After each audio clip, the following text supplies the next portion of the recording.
గనులు అక్రమాలు చేశారంటూ వస్తున్నటువంటి ఆరోపణలపై ప్రముఖ పారిశ్రామికవేత్త ఎంపీ వేమిరెడ్డి ప్రభాకర్ రెడ్డి స్పందించారు. నెల్లూరు జిల్లాలో ఆయన సమావేశం నిర్వహించారు.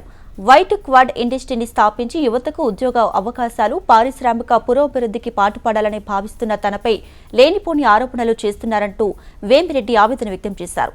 ఇకపై క్వాడ్స్ కి తనకు ఎలాంటి సంబంధం లేదని చెప్పుకొచ్చారు.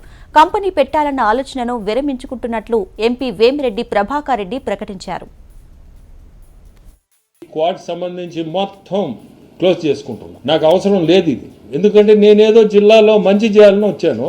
ఈ మాటలు పడి నాకు అవసరం లేని మాటలు పడుతున్నా. నేనేదో కోట్లు కోట్లు, వందల కోట్లు, వేల కోట్లు దోసుకుంటున్నాను. 19,000 టన్నులు కూడా ఎందుకు చేసామంటే అది కూడా చెప్పాలి మీకు. ఇది ఎక్స్పోర్ట్ పంపించి ఆ రాయితో వాళ్ళు అక్కడ తయారు చేసిన సేమ్ ఈ క్వాడ్ శాండ్, ఈ శాండ్ అక్కడ క్రూజిబుల్స్ తయారు చేసేదానికి. క్రూజిబుల్స్ లో ఇన్నర్ లేయర్ ఉంటుంది, అవుటర్ లేయర్ ఉంటుంది, మిడిల్ లేయర్ ఉంటుంది. మనది ఈ శాండ్ తీసుకుపోయి మేము అక్కడ టెస్టింగ్ అని, ఇది ఇన్నర్ కి పనికి వస్తుందా, అవుటర్ కి పనికి వస్తుందా, లేకపోతే మిడిల్ కి పనికి వస్తుందా, 3 లేయర్స్ అది క్రూసిబుల్స్ తయారు చేసి దాన్ని టెస్టింగ్ గా ఈ స్టోన్ పంపించాం ఇంటి నుంచి. ప్రతిదీ కూడా సబ్జెక్ట్ ఏంటంటే ఫ్యాక్టరీ పెట్టాలనే ఉద్దేశంతోనే ఇవన్నీ టెస్ట్ చేసి 19,000 టన్నుతో ఎన్ని కోట్లు సంపాదిస్తారు? నేను ఎన్ని కోట్లు సంపాదిస్తారు? నా సొంత టర్న్ ఓవర్ ఎంత?